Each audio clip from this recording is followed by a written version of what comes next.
Gracias. Obrigado.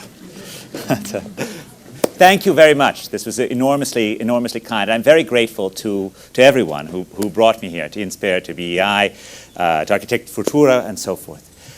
This is really a tremendous treat for me, and I was so glad to have the chance to write a little something new for a second edition of my book. In fact, you know, one of the great joys of working on cities is they always give you something new to learn, and it was nice at least to be able to recognize how much I didn't know when I wrote that book 5 years ago, and that at least I've made a little bit of steps towards knowing a little bit more since then. I want to start with this famous quote of Gandhi's, which is, "I regard the growth of cities as an evil thing, unfortunate for mankind and the world."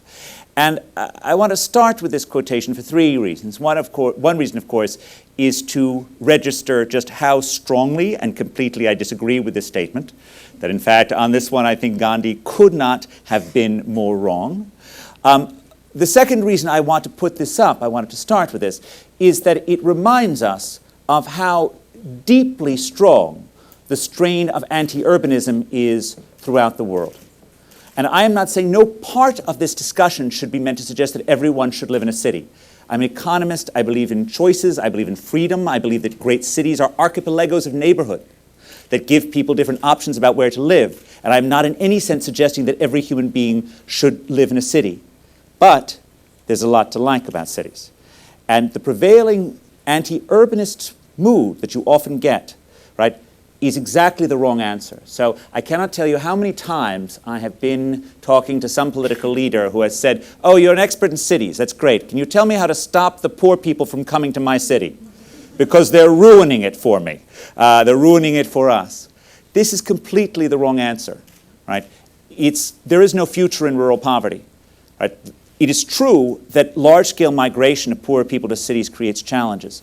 It is even more true that it makes poverty visible when it was invisible in rural areas. But the right answer is to fight to make cities livable, is to fight to make cities more humane, to fight to make transportation problems less severe, to make sure that neighborhoods are safer. In some sense, the great challenge of making cities humane is in some sense the great challenge of the 21st century.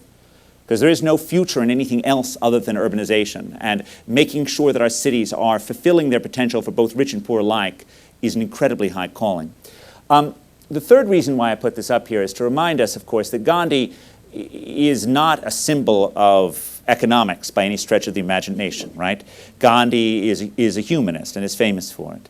And I think one of the points that I want to really stress here is that while there will be economics, and I'm about to give you a couple more very economics-oriented graphs, that much of what is special and good about cities has nothing to do with dollars and cents or with reais, right? It has to do with something that's very basic to us, with the fact that we as human beings are a profoundly social species, that it is our greatest talent, is our ability to work with one another, to learn things from each other, to borrow ideas from the people around us. We are intellectual magpies, after all, and we become smart by being around other smart people. Cities play to our greatest assets, and they succeed not because they run counter to our humanity, but because they enlarge and expand our humanity. But with that, let's start with the economics. So in 2007, humanity crossed that halfway point where more than half of us live in cities. And it's hard not to think that that's on net a relatively good thing, because when we compare those countries that are more than 50% urban to those countries that are less than 50% urban, the more urbanized countries have on average incomes that are 5 times higher and infant mortality levels that are less than a third. This just shows the relationship between urbanization in 1910 and per capita GDP. This does not mean that we should artificially force cities. But it does mean that, in fact, we have no great examples of highly rich rural nations. It doesn't exist. There is a pathway that moves, and urbanization is part of that process. Indeed, if we looked back in 1960, and we looked at urbanization in 1960, and we then looked at subsequent growth 1960 to 2010, and this is just among countries with per capita GDP below $5,000, you see a very strong correlation where the more urbanized countries are the ones that experienced the fastest growth, whereas the less urbanized countries did not. Again, not meaning to suggest that we should in any sense artificially force anyone who wants to live in rural areas to a city. Not meaning to suggest that we should ignore improving the quality of rural services. But if you think that there is a future that is not urban, then you think that there is a future that is poor. That in fact there is not a way that a country develops that we know of that does not involve urbanization. Now, one of the things that's really amazing that's happened over the past 50 years is that we've seen urbanization of poor places that didn't exist. So if you go back to 1960, and this compares 1960, the blue bars, and 2010, the red bars, and you asked yourself, what share of countries at different levels of income were reasonably urbanized? And each one of these graphs shows the share of countries in each income block that is more than 1/3 urban. And 1/3 urban means reasonably urban. It's not meant to be anything more than that. So what this shows you is that in 1960 and in 2010, and of course I've corrected for inflation here, those countries that had between $4,000 and $5,000, about 80% were more than 1/3 urban in 1960, about 80% are more than 1/3 urban in 2010, about the same. If you go to 3,000 to 4,000, it was 100% in 1960, now it's about 80%, but still very high levels. The big changes has occurred down here. The big change has occurred in those countries that were enormously poor then, some of them are enormously poor now. Ask yourself, what share of countries that had per capita incomes below $1,000 in 1960, what share of them were more than 1/3 urban? It's a really easy number to remember. 0, none, not a 1. Because in 1960, to be poor, to be really poor, was to be rural, which has been true throughout almost all of human history. Go to 1 to 2000, 1 in 5 such countries were more than 1/3 urban. Today, more than 40% of the poorest countries on the planet are more than 1/3 urban. More than 60% of the countries between $1,000 and $2,000 are more than 1/3 urban. You have a rise of poor world urbanization that is absolutely amazing. Now, understanding this phenomenon is one question, which is fabulously interesting, and we'll come back to that later. But it also means that we have a rise of places that are urban, that are dense, but are both poor and very often poorly governed. And consequently, you have cities like Kinshasa that are trying to deal with the same problems of density that richer places deal with congestion, with bad water, with crime, and yet they're doing it on a shoestring that is unimaginable. And I think one of the points that I want to make here today is that there is an enormous tendency when I work with countries, cities in sub-Saharan Africa, they look to the US, they look to England, they look to France, and we have very little to give them. But you do, in fact. Brazil has actually fought on battles like formalization or clean water within recent memory. You have actually something to say to Nigeria that, in fact, America does not. And I think one of the things that's really important is to recognize that Brazil, despite continuing challenges, has a repository of expertise in these areas that is, in fact, enormously valuable. And that really has to be part of the urban future for the developing countries of the world, is to look to Latin America in general and to Brazil in specific to knowledge in this area. Now, I'm returning back to Gandhi on this. Now, you could take the view, I've just put up 2 economics graphs, that in fact, sure, cities are associated with wealth, but they're also pretty miserable places, right? I mean, favelas, miserable places, slums of sub-Saharan Africa, pretty miserable places, right? But that's not what the data shows. So what this is it's self-reported life satisfaction, happiness, and it shows the gulf between rural happiness and urban happiness in different countries of the world. So the 0 line means that people who live in rural areas and urban areas are equally happy. If the point is above the line, it means that people who live in cities are happier. If it's below the line, it means that people who live in rural areas are happier. In rich places, there's not much of a difference. Whatsoever. You know, in Sweden, the urbanites are happier. In Switzerland, the rural dwellers are happier. But it's sort of clustered around it. If you go to very poor places, it's very clear, right? Overwhelmingly, the people who live in cities say they are happier. It's not that they are coming to cities and they're foregoing the joys of rural India. They're coming to cities and they're actually finding a better future. And that's why Gandhi really didn't get it right, is he really didn't understand what was going on in cities, and that these places were actually places of hope, not places of deprivation. And India, of course, notably, is the most extreme case. The largest global happiness gap between cities and rural areas is actually in India, despite Gandhi. Now, there are 2 exceptions down here. These are places where the rural dwellers are happier than the urban dwellers. This data comes from 2005 to 2007, where Iraq's cities were experiencing certain adverse shocks, as perhaps the US Air Force would call them. And Thailand, I put Thailand down to Bangkok's traffic jams as being the best thing of this. Now, one of the points of this is that, in fact, urban poverty is not necessarily a sign that cities are failing. It can often be a sign that cities are succeeding. And the reason for this is that cities don't make people poor, at least not most of the time. Cities attract poor people. The favelas attract poor people. They attract poor people with the promise of economic opportunity. They attract them with better schools, better public health systems. In the US, they attract poor people with the ability to get around without cars. Right? My own work with Matthew Kahn finds that where you build new subway stops in America, poverty rates go up. That isn't a sign that the subway stops are impoverishing the local residents. It's a sign that they're actually attracting poor people with the ability to get around. Now, there are still issues with concentrated poverty. When the areas of the poor become walled off, when they're not part of the larger urban community, then they can become dead ends. But don't ask yourself when you see a city what the poverty rate is and think that that's a measure of whether or not it's failing. Ask yourself whether or not there's mobility. Ask yourself whether or not the people are getting out. Ask yourself whether or not they're getting out more than the people who live in the rural areas that they've left behind. And indeed, it's really important, I think in particular, that you never benchmark the life in a favela against our own lives, right? Certainly against my own life, against the life of a prosperous American, right? We have to benchmark it against the life in the rural Northeast, the life that they left behind. And that's the right question in terms of asking yourself whether or not it's doing something good. Now, the rise of cities in the 20th century, the rise of developing world cities, is deeply related to the constant dance of technology and urban areas. And as technology changes, there are both centripetal and centrifugal moments, moments in which technology pulls people into urban cores and moments in which technology pushes people away. I like starting with an aqueduct, of course, because there's a tendency of people who work in Silicon Valley to think that technology was something that was invented in Stanford in 1969. That in fact, important technologies that have shaped cities are thousands of years old. And I don't think that there's actually a single technology that's ever proved to be more important for cities than this. Because in fact, the most important job of local government is clean water.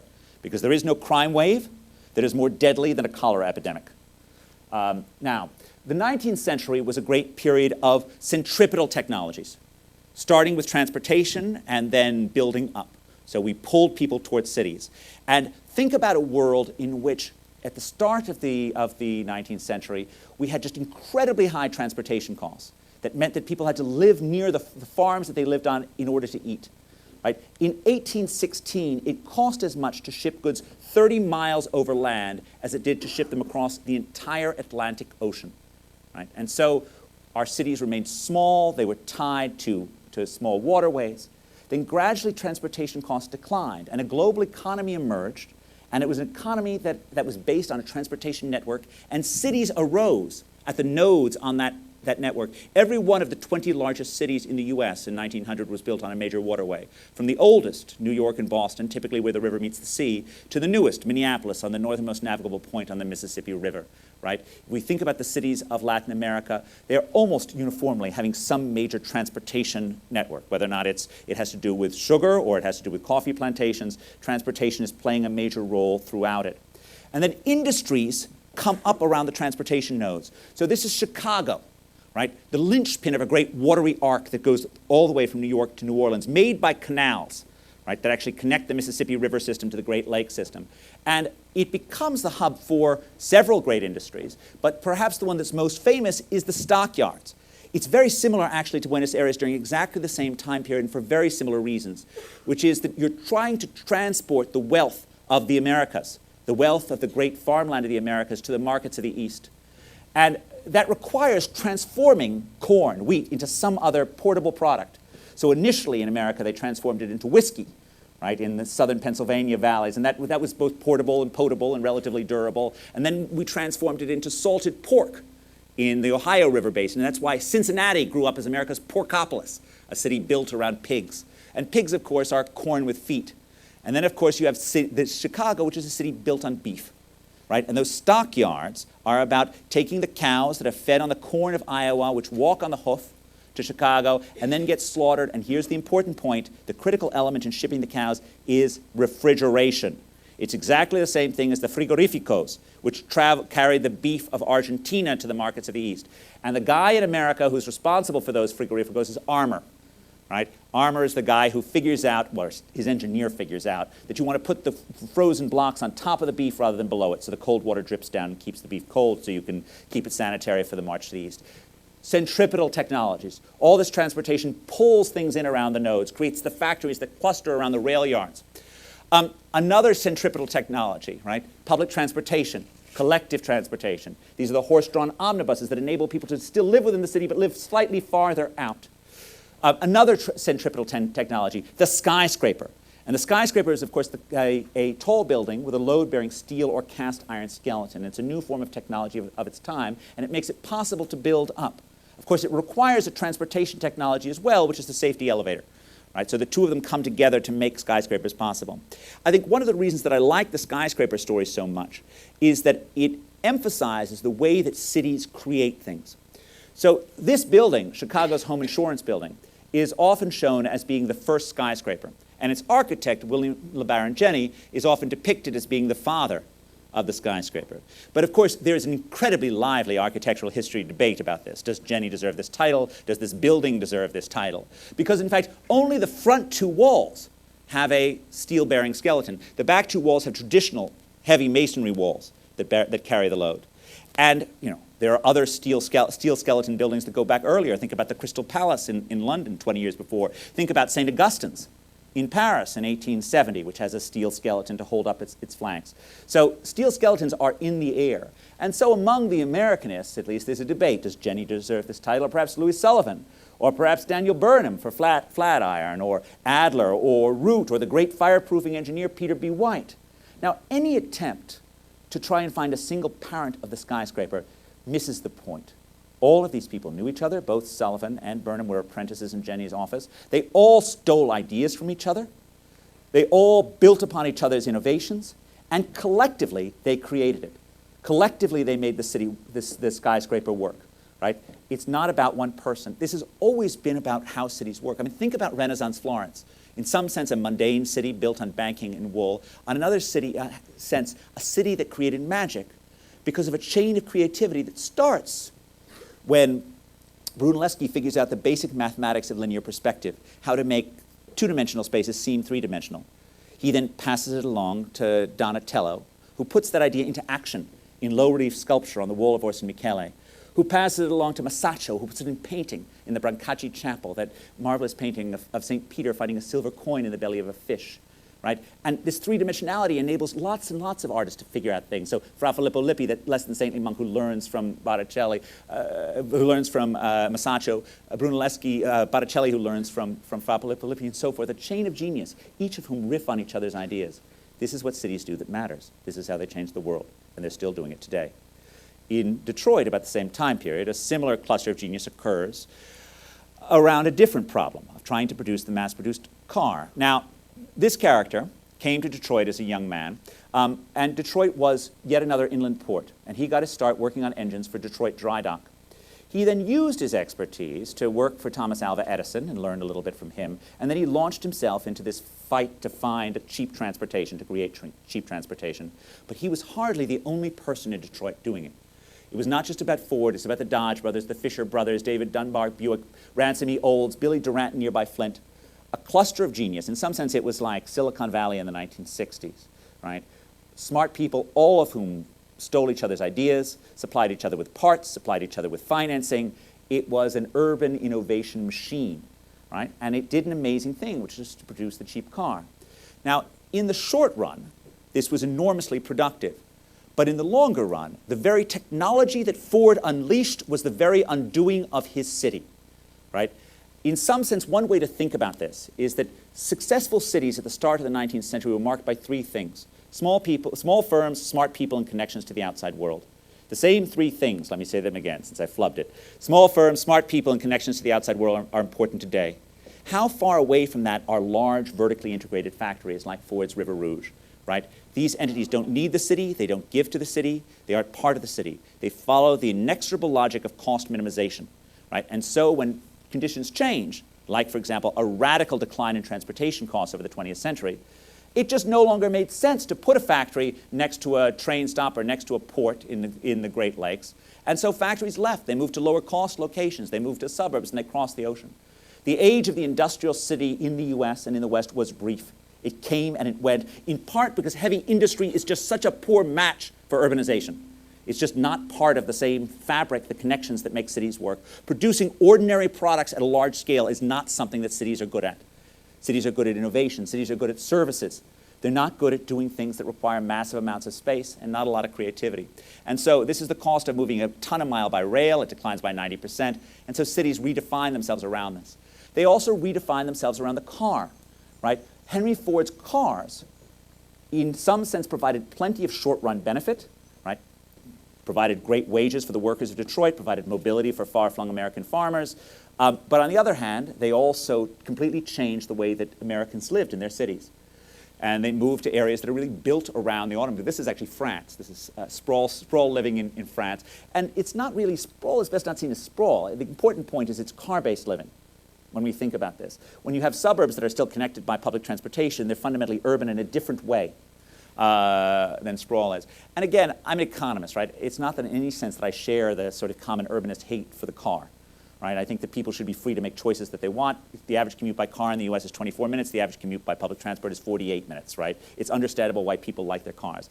What I'm hostile to is subsidizing the car, using general tax revenues to provide highways that enable people to drive for free. I'm hostile to not charging drivers for the social costs of their action, be it pollution or congestion, just as importantly. It's not that, in fact, no one should drive. It's that we need to have sensible policies that encourage people to pay the cost of their driving, not that we need to illegalize it going forward. Now, all this mobility meant that America reshaped itself, right? And we had to move to places that were defined not by transportation linkages, but by mostly warm weather. Right? In some sense, this is about the rise of the consumer city, cities that are based around consumption advantages. And apparently what we've learned is that Americans really like living in warmer places. So this is population growth 2000 to 2010 on January temperature. Now, there are three things rolled together in this. This is also about these places having relatively pro-business policies after World War II, the warmer places, and it's also about them having relatively pro-housing policies. You can't understand why Atlanta, Dallas, Houston, and Phoenix each added 1 million people as metropolitan areas between 2000 and 2010 without also understanding that they make it incredibly easy to mass-produce housing. Whereas in San Francisco, in Boston, they have erected a maze of housing regulations that make it incredibly difficult to supply anything. But of course, it's also just about warmer temperature. It's also about the fact that people like mildness. One way of thinking about this move is with happiness data, and this is from a newer paper of mine, that's a map of self-reported happiness across the US. Now, you want to take this with a grain of salt, because some differences in happiness are just cultural. So the New Yorkers, for example, famously don't say that they're happy. They have very low self-reported happiness levels. Now, in some sense, anyone who's ever seen a Woody Allen movie should know that, confessing that you're happy to a reporter is kind of like saying you're a moron if you're a New Yorker. The countervailing evidence for this is, in fact, New Yorkers commit suicide at very low rates. So in fact, even though the self-reported happiness is low, the suicide rates are also low, which suggests that you probably shouldn't take it very seriously. But the rest of this data does have, at least seem to have some bite. And the patterns are not surprising. This is sort of the heart of the old Rust Belt. This is Scranton, where I was yesterday, old coal mining territory. And these are the growing areas of the Sun Belt. And when you just look at the relationship between population growth and happiness, right, the places that are growing are happy, the places that are shrinking are declining. Now, what's really interesting is when you go back into the historical data, you find that, in fact, these places were unhappy first. That it's not that they became unhappy later. They were unhappy in the 1940s. That in fact these coal mining towns were not places of great joy. In fact, it turns out that when guys have to go into a coal mine every day, starting at age 11, before they die at the age of 59 of lung disease, I'm actually describing my wife's grandfather's life in this, their lives aren't all that happy. And those places declined, whereas the places that are growing are places that were always happy. So what you see is an increasing move towards cities, towards areas that cater to consumers, that provide amenities that make life good. And in some sense, the important point of this is that when you think about the long-run competitive advantage of a city, an ability to attract and retain talent is huge. I often say that the most important economic development strategy at the local level is to train and attract smart people and then more or less get out of their way. But this is not laissez-faire government, right? Because training and attracting smart people requires both good schools, it requires safety, it requires good transportation that enables you to get around closely, right? There is no such thing as a sensible libertarian in a city, just as there is no such thing as an atheist in a foxhole, as the old line says, right? In a city, you actually do require government to deal with the downsides of density. Right? I'm a Chicago PhD. I'm very proud of that. There are many things that I think the government is doing that they shouldn't be doing, both at the city and at the local level. But there's no private solution for making sure that water is drinkable, or that roads are usable, or that streets are safe. Right? These are all entirely valid and critical elements of government. And one of the things that we see in the rise of poor world urbanism is that these are places without the governmental quality to deliver humane cities. And that's in some sense why there's such a great challenge. This is the same fact for the US. So hit with a move to sun and sprawl, this is what happened to our older cities. This is two iconic images from New York City of my youth, where it felt as if not just President Ford, but history itself was telling New York to drop dead. This is what happened to the populations of the 10 largest cities in the US in 1950, all of them declining. And it looked as if the age of the city had come and gone, and not just in the East. But in 1971, two jokers put up a billboard on the highway leaving Seattle asking the last person to leave the city to please turn out the lights, right? Because Boeing had been cutting back on the number of jobs. And just as no one could imagine Detroit with a smaller General Motors, no one could imagine a Seattle with a smaller Boeing. Before Amazon, before Costco, before Microsoft, and Starbucks is at best started to brew some coffee, right? These new companies, these companies that did not exist at all, transformed the city. This is Milan. This is the Libeskind vision of Milan Central. It's the same story for Milan. It's the same story for Boston. It's the same story for San Francisco. These were cities that looked as dead as Detroit or Buffalo 40 years ago, and now they could not possibly be looking more vibrant, right? It's about a change. It's about a technological change. And in some sense, it's a puzzling fact. Here are just a couple of ways of looking at this growth. So this is the relationship. The top line shows the relationship between population change, 2000 to 2010 initial density. The bottom line shows the relationship between income in 2000 and population density across counties in the US. So the bottom line shows you this fact that cities tend to be much more productive economically, tend to have higher wages. The densest tenth of counties have incomes that are 50% higher than the least dense counties. There's a huge economic literature on so-called agglomeration economies of why we become more productive in cities. There are certainly lots of different theories about this. Some people credit selection. So New Yorkers like to think that smart people just happen to live in New York and that's why they're productive. It's nothing about the city. Other theories might privilege things like just having more productive amenities in the area that both attract firms and people and make them more productive. I think the bulk of 40 years of literature on this suggests that there really are treatment effects of density that make firms and people more productive. This population change really does show you that whereas Americans at the start of the 19th century were leaving their dense enclaves on the eastern seaboard to populate the empty spaces between the oceans, at the start of the 21st century, instead of spreading out, we're clustering in. You also see this in property values. Over the last 15 years, there's been a tremendous tilt within our successful cities. Whereas the suburbs have held value barely, it's the central cities that have gone up in value. The demand is for space at the urban core, not for space at the edge. These are the exact two lines across the European Union. They show exactly the same pattern. Faster population growth in dense areas, much higher incomes levels in dense areas. How do we understand this? We live in a world in which distance is dead, in which the cyberseers and the techno-prophets told us that all of this freedom to communicate electronically would eliminate face-to-face contact and the cities that enable that contact. And yet, both in the developing world and in the developed world, cities appear to be more vital than ever. I think the resolution to this paradox is that what globalization and new technologies have done is they've created a world in which the returns to being smart are much higher than ever. In part, this is because innovations can be sourced or sold anywhere on the planet. We play on a global stage. In part, this is because we have a more complicated world.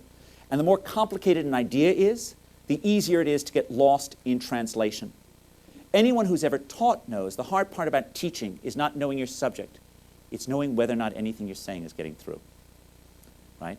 And we have evolved over millions of years to have these wonderful cues for communicating comprehension or confusion that are lost when we're not in the same room with one another.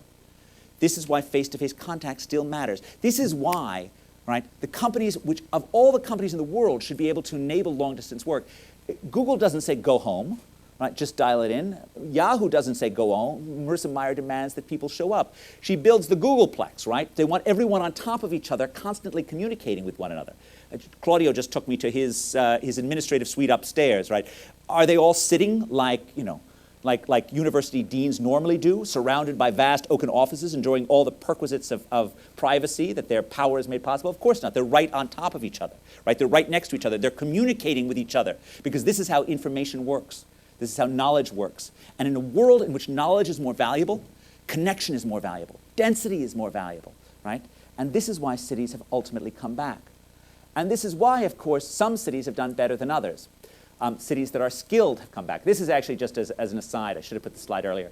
This is the relationship between population and income for the US, Brazil, China, and urban. The thing that you should take away from this is that the connection within Brazil between size and population size and income, between density and income, is exactly the same as in the US. It's actually somewhat higher for China and somewhat higher for India. But exactly the same facts that we think we know for the US in terms of density income hold for Brazil. Which cities have done better in the US? It's skills, right? Because skilled cities are the ones that are information intensive, because education is a complement to density. Education gives you communication skills, and it gives you something that's worth communicating with each other.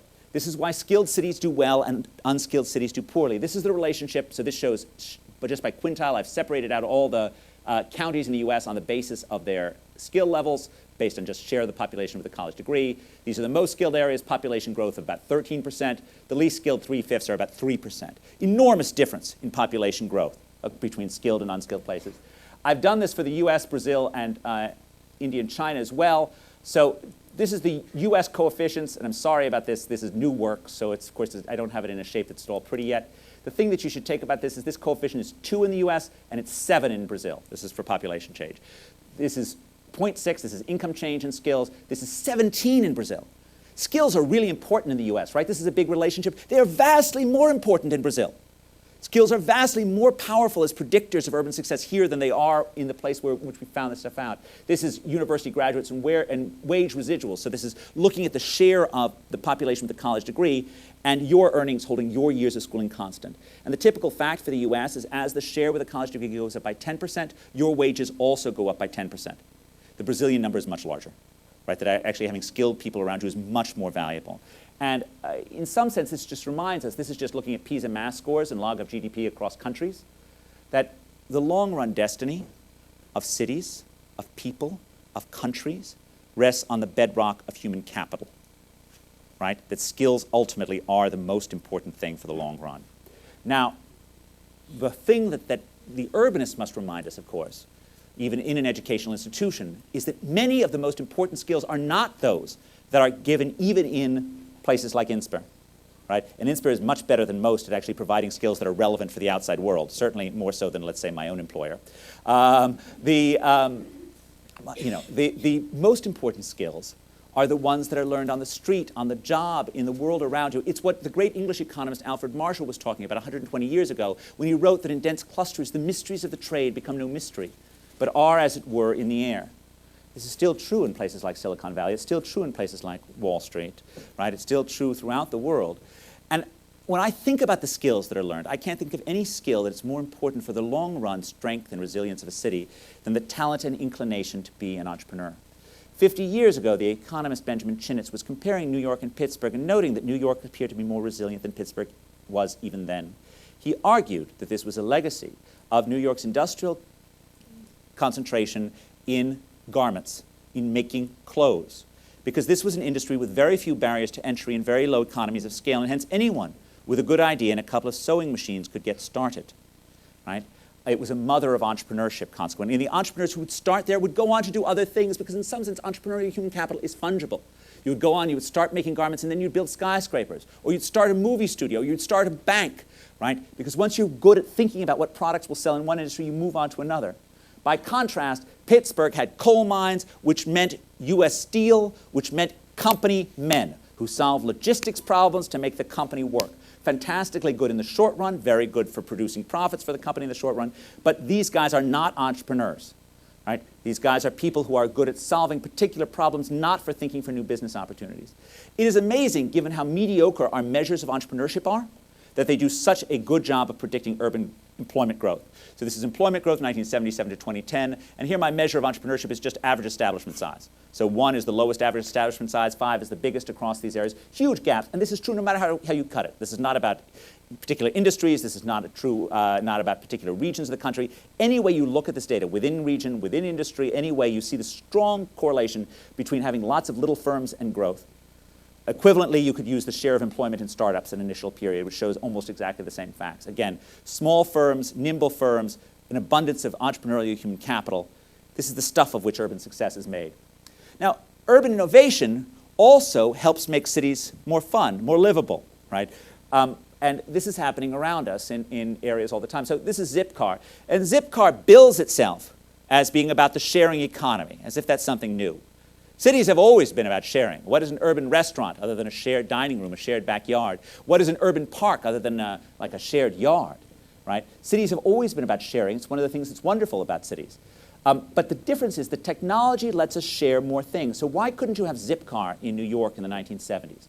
Well, you'd go to Times Square to pick up your car, right? And there'd be like a dead body in the trunk, right? Because it was New York in the 1970s, and guys did stuff like that. And it'd be really bad, and you'd be really sad about this thing, and you'd say, please, I'd like to go have someone else drive me, please, so this doesn't happen to me again. Today, with the technology, right, you know who had the car last, there's no problem with this. We have this amazing thing with Uber in the sense that people appear to completely trust having strangers in their car because of the electronic fingerprints that are left all over the place, right? So the new technology enables more sharing, and in some sense, this continues to strengthen cities. Now, can governments engineer innovation? This seems less clear. Things like innovation districts, this is Boston, are very popular in different ways. I tend to be somewhat more doubtful about this, although the innovation district itself is a perfectly sensible thing. I think it's very hard for governments to actually micromanage innovation and entrepreneurship. Certainly the lending programs that governments have done have often been a disaster, right? It's very hard for actual venture capitalists to be good venture capitalists. It's even worse for public officials to be good venture capitalists. It's not something that's natural. But I do think it's worthwhile figuring out if we can perhaps train more entrepreneurial people. So I'm working with a project called the Possible Project, which is rolling out entrepreneurship training in a high-poverty school in Boston. And I don't know if this will work. We're doing a randomized control trial of it. They've been doing it for about 5 years. But in some sense, we need to work more on making sure that the poorer residents of every city figure out ways that they can nimbly work their way through the new opportunities that are produced. Because in some sense, while I told you that cities shouldn't apologize for their poverty, they also shouldn't stop worrying about it. Right? That they need to make sure that the skills are being delivered to everyone, not just for the good of those people, but because all sorts of wonderful things can come out of talented entrepreneurs who come out of poverty as well. Right? We can all benefit from this, and every mind that's left away is a waste to all of humanity. Now, the most entrepreneurial place I've ever been on the planet is the Dharavi slum of Mumbai. Right? It is a place that is just teeming with entrepreneurial talent. Right? Guys are sewing brassieres in one corner, and you think you're in the Lower East Side of New York in 1905. And a little bit further down there, women who are recycling plastics on the ground. And then there's a ceramics cluster. And they're making pots that they're so proud of that they won't even take any money from you for them. And then, of course, you go outside and you see a kid defecating in an unpaved road. And the water isn't fit to drink. The electricity is at best intermittent, right? And there's no way you can drive a car through any of this thing. So how are you doing your transportation networks on this thing? And it reminds you again of this fundamental point that there are also demons that come with density. If two people are close enough to exchange an idea face to face, they're also close enough to exchange a contagious disease. And ultimately, cities need government to tame those demons. Cities need effective government. And it is precisely because Brazil has faced some of those demons more recently than we have in the West, and in fact, Brazil has a lot to teach the world on this. Now, this is the US path of death rates in New York from diseases. And you can see that there was just an enormous change in this. A boy born in 1900 in New York City could expect to live 7 years less than the national average. Today, life expectancy is about 3 years longer in New York. But that didn't happen cheaply or easily. America's cities and towns were spending as much on clean water at the start of the 20th century as the federal government was spending on everything except for the post office and the army. Right? Enormous amount of spending. And one of the points that I will make over and over again, which is why I think it's so exciting that Insper has an engineering program to work with these economists, is that engineering and economics go together. One without the other is always a mistake. And I'll give 2 examples of this that are important. One of which is this thing, the Croton Aqueduct. Right? A very major part of New York City infrastructure. And the story that I was raised on as a child was that New York was filthy until these wonderful engineers built the aqueduct. And the aqueduct brought in the clean waters from out of the city. And then it flushed out the filth. And suddenly New York was happy and clean and safe and healthy. Okay, here's the problem with that. When was the Croton Aqueduct built? 1842, right there. Anyone see a break in the time series? Anyone see a radical reduction in death rates around 1842? Right here. This is where you should be looking. No. You don't have to be a time series expert to know there's no change there. For 25 years after Croton, the death rates stay high. And the reason for this is that, in fact, the poor people still don't connect to it. It costs money. They've subsidized it a little bit. They've put some hydrants, but the hydrants are far away, so people don't want to walk to carry water. And people continue to use the shallow wells that are right next to latrines. They continue to die, consequently, for 25 years. My own 5 great-grandfather died in this one, 1849, 7 years after the Croton Aqueduct was finished, right, of cholera. Again, it's about combining engineering and economics, because it's only until after 1867, when you have this Board of Health, that actually says to landlords, you've got to actually use this technology, right? We're going to impose fines on you. We're going to create penalties if you don't actually connect that you actually get this. You actually have to have incentives in play. It's exactly the same point about roads, right? The economists Gilles Duranton and Matthew Turner have identified the fundamental law of highway traffic, which is that vehicle miles traveled increase roughly 1-for-1 with highway miles built. If you build it, they will drive it, right? So you can double the amount of road space in Sao Paulo. You can build overpasses and underpasses, and as long as you continue to make them for free, you will just get more drivers and you will just get more traffic jams. You actually have to do something that rationalizes this. And the most successful economics idea is to charge people for the social cost of their action, to charge people for this. They've had electronic road pricing in Singapore for many years now. They've had congestion pricing for 40. It's the second dense country in the world, and its streets move quickly because they charge people to drive. They charge them more during peak periods. I know you can't do this on existing roads. I know it's politically impossible, although I'll continue to argue for it because I'm an economist who isn't looking to get elected to anything. But when you have a new road, you gotta put in a price now. Make the principle of paying for roads as clear as possible. Of course, along with this, along with paying for roads, you need public transit options. There's an old line that 40 years of transportation economics at Harvard can be boiled down to 4 words: bus good, train bad, okay?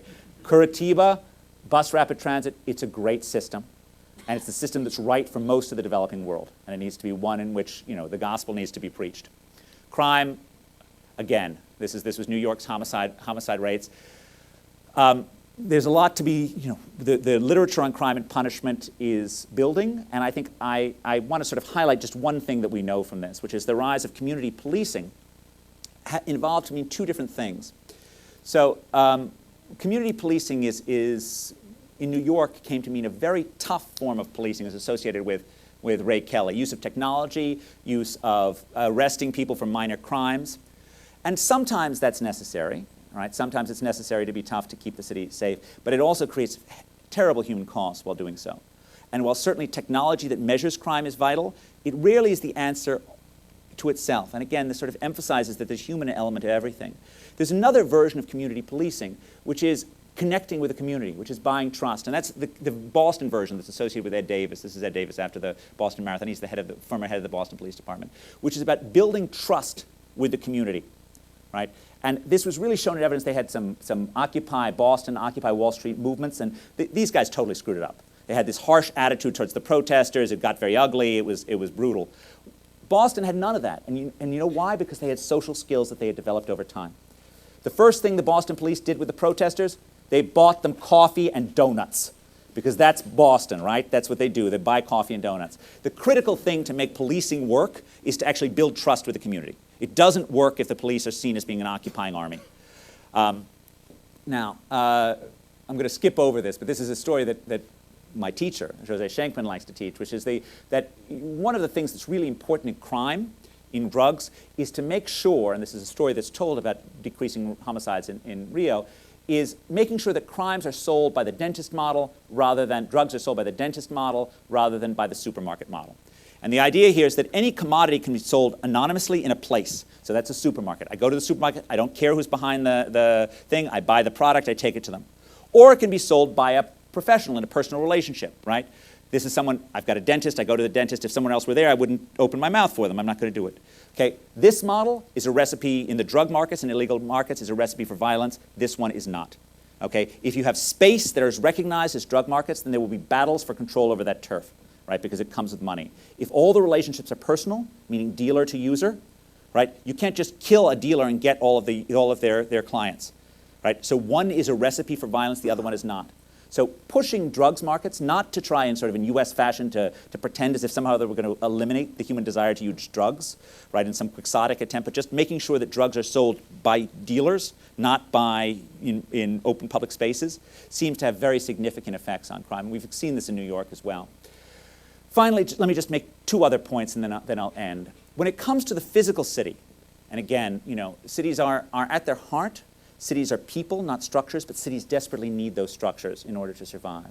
But it's really important that with the physical city, we move between the Scylla Charybdis of NIMBYism, not in my backyardism, opposition to everything, and monumentalism, just building for the sake of building, right? So NIMBYism is something that's particularly prone to former Anglo-Saxon colonies of a variety of different forms. This is Mumbai, which for much of the past 50 years suffered under a floor area ratio maximum of 1 1/4. It means the average height has to be 1 1/4, right? This is putting an incredible ceiling on how much this city can grow up.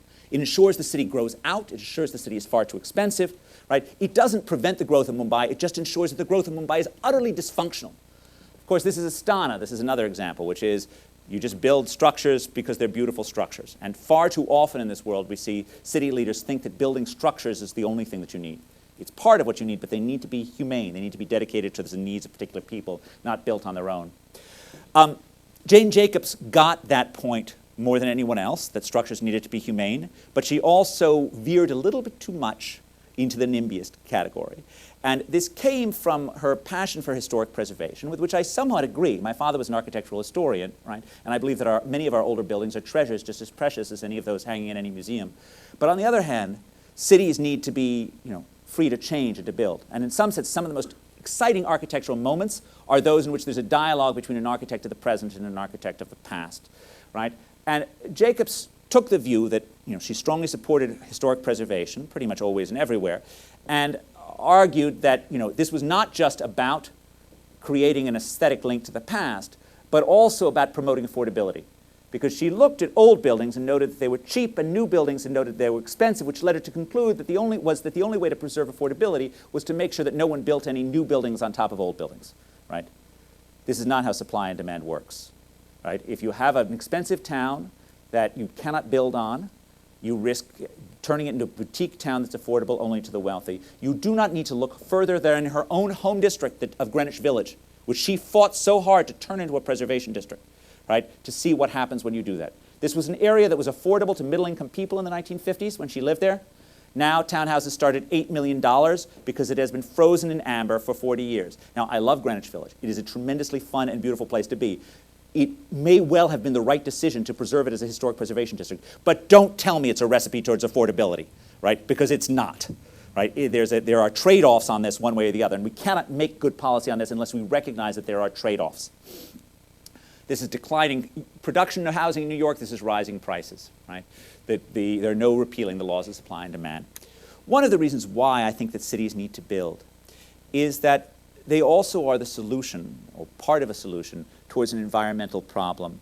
Now, it's often believed, it's often acted as if cities are somehow or other antithetical to the environment. There are cities and there's greenery, and cities are bad for the environment, and, wouldn't it be just better if we didn't have it?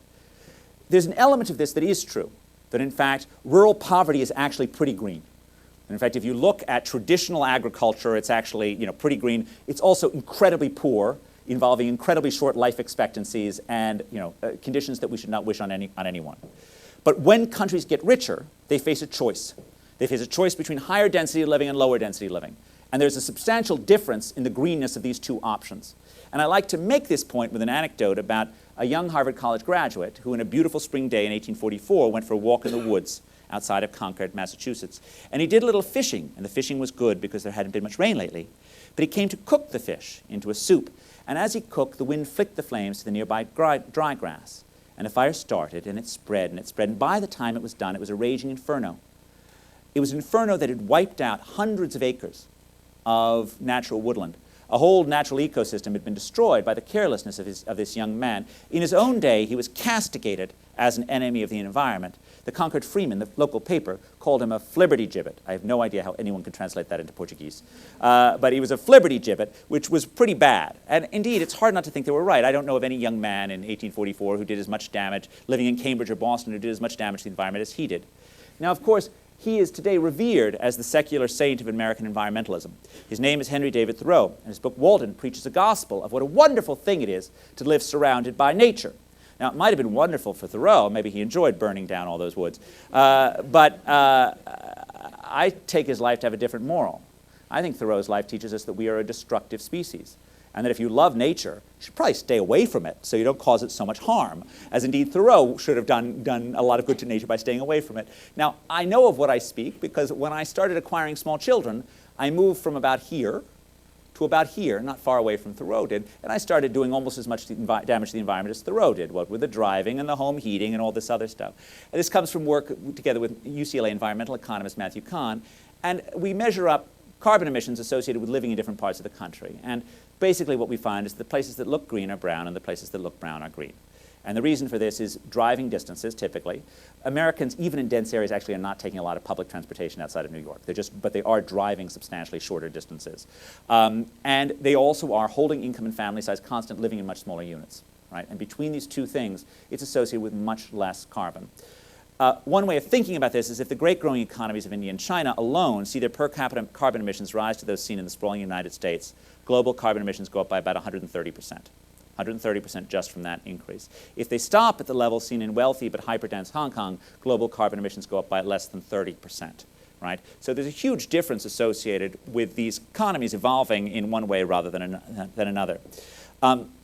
Now, I don't mean to suggest that, again, let me re-stress this. I don't think that everyone should live in cities. In no sense am I suggesting that. Right? I think that Brazilians have choices, Americans have choices.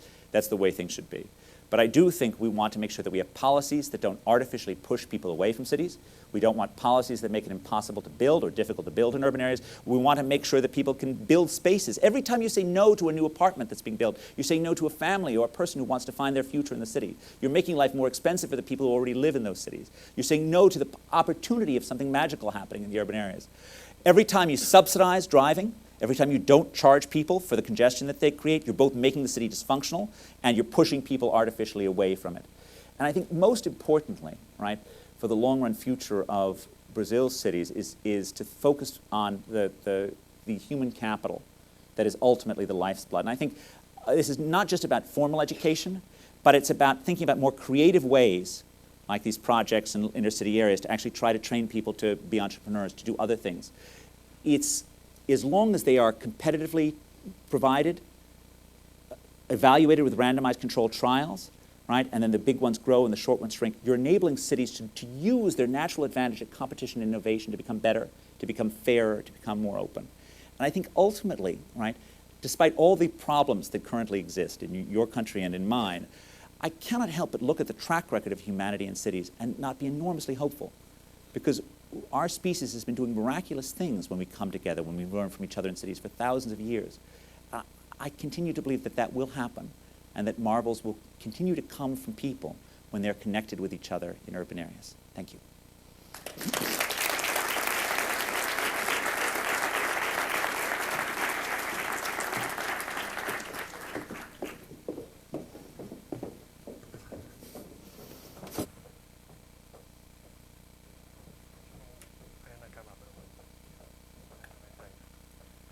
Thank you, Ed.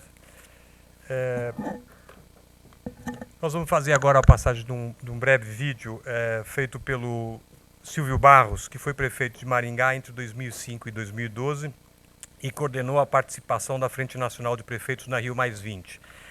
Formado em Engenharia Civil, Silvio Barros foi secretário de Estado no Amazonas e no Paraná, além de secretário nacional do Governo Federal em Brasília.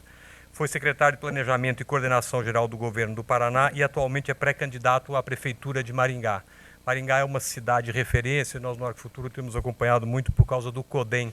Ele é um dos fundadores do CODEM, que é o Conselho de Desenvolvimento Municipal, que é um processo de governança participativa da sociedade civil junto à municipalidade, que trouxe realmente melhorias profundas na cidade de Maringá. Acho que é um case study bastante importante aqui no Brasil, de uma cidade que evoluiu muito bem nos últimos anos. E ele participou recentemente do encontro da United Cities and Local Governments, a USLG, e vai apresentar um resumo do que foi esse estudo, do que foi apresentado, que é uma discussão sobre o papel das pequenas e médias cidades, e nós pedimos então para ele fazer esse vídeo. Ele infelizmente não pôde vir, mas que ele vai ajudar muito, acho que na discussão que a gente terá depois no debate final entre todos. Tá? Então, o vídeo, por favor.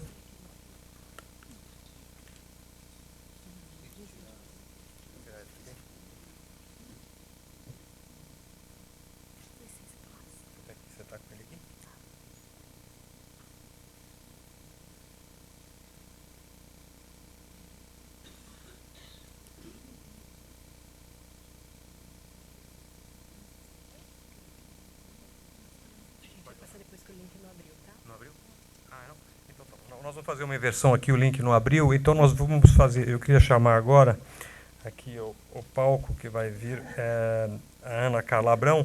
Ela é economista, secretária da Fazenda do Estado de Goiás, ex-diretora do Itaú e ex-economista-chefe da Tendências. A Ana Carla vai fazer uma apresentação, nós passamos o vídeo e em seguida iremos para o debate. Ana Carla, por favor. A dela está aí? Tá.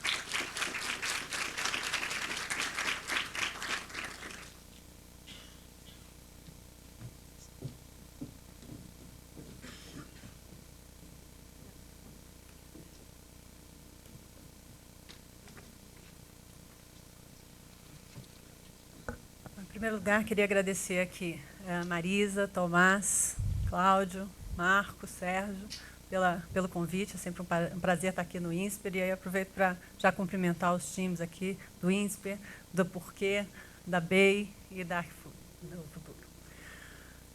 Should I speak in English for the presentation? Yes? Okay. I'm much more fluent in Portuguese than in English, but it's okay. I prefer that. Well, first of all, I thought I'm today a manager of a state, not a city. And I thought, well, how can I make things work? How can I bring something to motivate the panel that is going to follow us in a minute? And then I started to read the book, Edward Glaeser's book, and I saw one part of his preface for the Brazilian edition. And I think that it can motivate the debate and make some of the links that I want to make here when talking about sharing my experience as a manager of a state. And then I'm going to read it in Portuguese because it's written in Portuguese and I didn't want to translate it.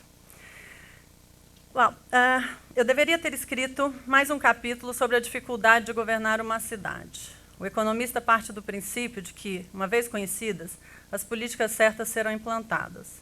Isso não faz sentido. Os políticos quase sempre são mais fortes do que as políticas. Mas mesmo quando os líderes são corajosos e sábios e querem fazer a coisa certa, a cidade pode impedi-los. Os trabalhadores podem não cooperar. O líder pode não ser capaz de impelir seus cidadãos. Bons líderes urbanos, frequentemente, se parecem mais com boxeadores que com professores. E talvez isso reflita a constante luta que é lidar com a burocracia de uma cidade. Well, that's quite the challenge that we have when we manage a city or a state, especially during the major fiscal crisis that we've been facing for the last years, and especially for the last 18 months. And when I think about the similarities about managing a city and managing a state, I would say that in the space of a fiscal crisis, in the space of the fiscal management, for sure they are pretty alike in the sense that the challenges are more or less the same. In Brazil now we face not only a very, very important economic crisis, very profound economic crisis, but it's a fiscal crisis. And all the subnationals, and it's a central government crisis for sure, but all the subnationals, they face crises in the fiscal space which are even tougher than the central government crisis.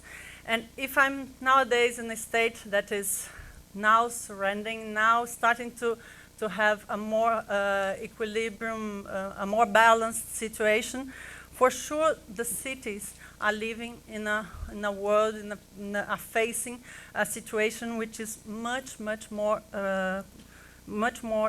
tougher than what we face in the States. We normally say that in Brazil we have the central government crisis, but it goes down even more profoundly when you go to the States and then you go to the cities, especially because the cities, they are very dependent from the States. So every time that I'm in Goiás and I receive a mayor, the first thing that he says is, well, secretária, my situation is even worse than yours. And he's right, he's correct, because that's the situation, that's the reality. I'm going to go through the economic environment. Of course, I think maybe it's more for Ed than for the Brazilians.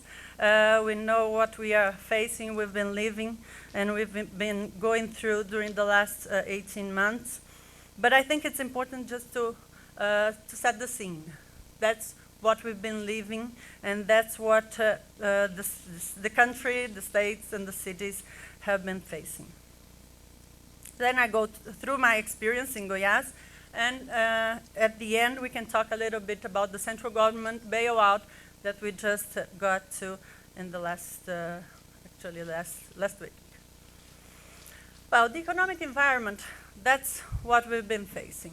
Brazil entered a recession, a big recession, especially it started maybe 2 or 3 years ago, more pronouncedly 2 years ago, but 2015 was a year that we, for sure, we won't regret.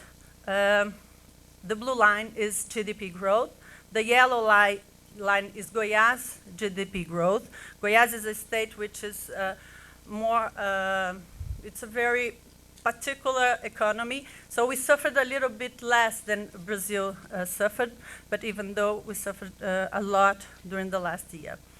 And the red line is inflation rate. So that's the economic scene. We had recession, we had inflation, and that for a fiscal situation, it's a big challenge everywhere, but specifically in Brazil. On the other hand, we have unemployment rates that went up, and turning to levels that we had already forgotten that they existed. And also that is a very important challenge for cities, for states, for countries, because we have, I normally say that we have a dual labor market in Brazil.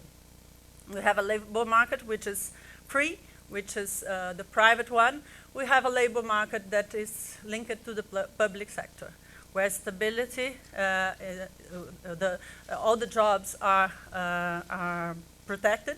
So you can anyway, even though it's a bad chart, it's a bad situation, when you are in a private company, you can adjust by firing people, by trying to put things in another level. In the public sector, you can't do it in Brazil. You have to keep your employees, even if they don't work at all. And it happens sometimes. Well, so we started last year with a central government under financial stress, and with the states in a financial stress, the subnationals as a whole, in a financial crisis as well. We had cash flow problems, we had imbalances. When we talk about 170 billion deficit for the central government this year in 2016, you can see how huge is the problem, but the central government, he can issue money, he can issue bonds. The states in Brazil, they can't, and the cities, they can't as well. So the finance structure in the states, in the subnationals, are much more strict, are more, the framework you have, they are much more narrow than in the central government. We had huge deficits as well. We have lower tax revenues, lower central government transfers because of the crisis, because of the economic recession, and rigidities of the budget that everybody in Brazil knows that it's something that characterizes our budget, and that makes things much more difficult to be settled. And there's one thing that is different from the US, for instance, which is that the subnationals, they can't file for bankruptcy. In some places, you just can say, well, I'm broken, and let's see how things go. From now, we are going to pay our debts in the way that we can, but in Brazil, we can't do it. That's why we had to have a resolution plan, or at least we had to go to the central government and say, well, you have to help me because we are going to be broken, and that's not good for the country. Actually, something which is important is that we have 27 states, actually 26 plus the federal district. And every one of the 27 states, entities, had a problem, had problems, fiscal problems. Even São Paulo, which is a much more robust and much more balanced state, had problems with the recession and the lack of revenues. And the point is that once you have all the entities, and once again, the cities were even worse than that. The cities, in Goiás, we have 246 cities, and they are all in trouble, all in fiscal problems, with fiscal problems. And it's very difficult to think about a recovery of the economy, of the country's economy, without having the recovery of the basis, of the cities, of the states, because a state like Goiás or Mato Grosso do Sul, the region of where Goiás is, it's a very robust economy. It's if you compare Goiás with Brazil during the last 10 years, we grew more than 160% higher. The growth rate was 106% higher than it was in Brazil. So it's a very particular region with a strong economic situation. Even though the fiscal problem put us in trouble and put the economy, all the economy under stress.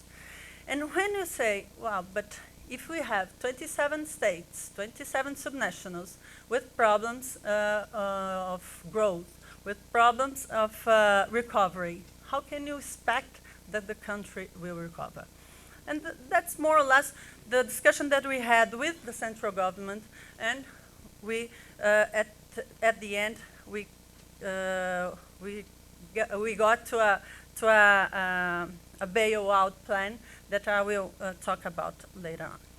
But let me talk about Goiás, and let me talk about why the point that Edward quoted in his preface is very important. When I got there, it was January last year, the situation that I got was, well, I have an imbalance of 6.7 billion reais, which is equivalent of 30% of my budget of 20 billion reais. And I said, well, the economy, let's see the budget again, let's see what's going to happen. The first thing that was clear was that the estimates for the revenues were, of course, overestimated because of the crisis. And I saw that we had at least 3 billion that wouldn't wouldn't come. So I said, well, Governor, it's easy. We have to cut costs and we have to increase revenues. That's a very simple thing for an economist. If I have an imbalance, well, let's cut costs, let's increase revenues. But okay, we have a problem, we have a crisis. I can't. It's hard to increase revenues, so we have to cut costs. The point is that, well, the governor said, okay, be calm. Things are not so easy. Which costs do you want to cut? I said, well, first of all, personnel. We have to stop having risings in salaries in the public sector the way that we have. Okay, very good. We have laws that I passed. So it's hard. We have to think, no, you have to give me another plan because this one, it won't work. But we started to cut. It was not easy. We revised the budget, and then we were able to cut 2.8 billion reais, which is a lot, 15%, considering that we have many rigidities, and also because of the personnel increase that would stay in place because of the laws that were already passed. And then, what can I say? How can I share the big challenges that we had? First of all, corporativism. In Brazil, everything that we are going to do, the state is captured by organized segments of the society that go against or want to protect their rights. And this stands for personnel, the people that work in the public sector, but also entrepreneurs. In Brazil, we have subsidies, we have a lot of benefits that many segments of the society are used to it and don't want to give them back. The second thing is political pressures. Every time that I got something, that I took something to the governor with a plan for cutting a program, a public policy, I always heard, well, let me see, because maybe this segment of my supporters, they will say that we can't do it. So we have to see how I can manage not to upset my supporters or my subset of supporters. So the political pressures are very, very strong. And of course, we have a legal institutional framework which make things much more harder than they should. And it's a discussion that we've been doing with the Congress, trying to flexibilize some laws, some parts of this framework. So even though the plan is very clear, what you have to do is very clear, it's not easy to cope with all those pressures, with all those challenges that make things difficult to happen. And when at the end of 2015, we got only 1 billion deficit, we cut more than 2.8, the 2.8 that we revised in the budget. We managed to cut 1 billion more. And now we have a surplus. Goiás is the second major surplus in Brazil. I can say that it was much more, not only because I have a governor who, in fact, is the one that manages the state, but he was able to go against these pressures, especially the political ones. He's a very experienced political. He's in his 4th mandate. But more than this, and I was talking to Marcos Lisboa before the event, and I told him, the problem is this, that the society has to be prepared, mature, to face those challenges. Because it's not only a question of having an economist that more or less has the ideas of what we should do, or the ideas of what should be correct to do. It's not only a question of having a good politician that will face the difficulties, but it's also a question of the society understanding and asking and going for the changes and the moves. And I'm sure that when I look back and see what the governor did in Goiás, I'm sure that he went up to where the society was demanding him. That's why he went against the political pressures and the corporativism, but only to the point where he understood that the society, the population, was supporting his actions. So instead of putting all the points, and that's the point of Edward's preface, affirmation, because that's the point that even though you have a good leadership, even though you have the correct answers and correct actions, you have to have the population, the society, going with you and supporting all the points that you have that you are trying to change. At the end, just talking about the central government bailout, because it's something that it's pretty much on the mood. Goiás did its fiscal adjustment. Other states did. Some cities did, but we are still in trouble in fiscal terms. And what we see is that many subnationals are in trouble, and the central bank, the central government had to come and help subnationals, and they did it in 3 pillars. The first one, short-term relief. We are going to have our loans renegotiated in terms of term. We'll have a grace period of 6 months that will help subnationals, and the bailout is only for states, not for cities. And we have short-term structural measures that will at least limit the path and the growth of our costs that are still in imbalance because of revenues that are not going up. And we have an agenda of long-term structural measures that, once again, will need to have the support of the society, of the population, to really be implemented, be approved and be implemented, because then we go against, once again, the corporativism. We go against a lot of interests and benefits that are very well organized, that have people and institutions that are very well organized, trying to keep them the way they are.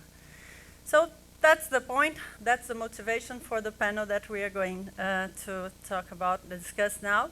And my idea was to share with you the challenges and what we did in Brazil, in Goiás. Thank you.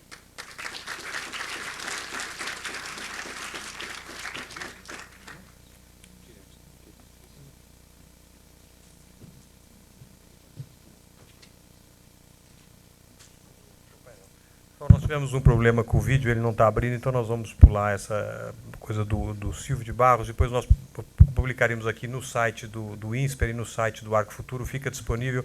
Acho que é bem interessante ver esse estudo que foi agora concluído sobre as médias cidades. Então nós vamos dar sequência ao painel. Eu queria chamar, além do Edward Glaeser, o professor Sérgio Insper, professor Sérgio Lazzarini, professor titular do Insper, que vai mediar o debate aqui para a gente dar a sequência. Ed, please, come up.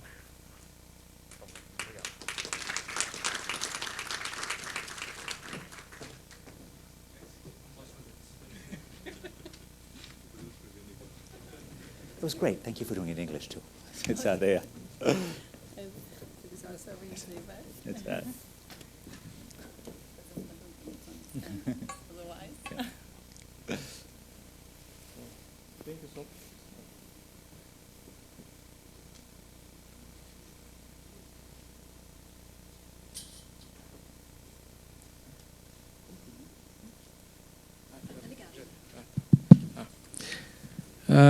Thank you so much, Be Editora, for this great opportunity,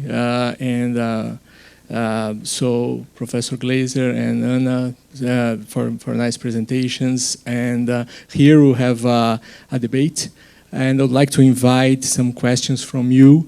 So there's actually help here to, if you have questions, you can write down your question, and they will collect them and give it to me, right? And then we can discuss. Basically, let's try here to connect the 2 themes, which are related. So Professor Glaeser talked about how does this great work about urban economics, cities, how cities develop, etc.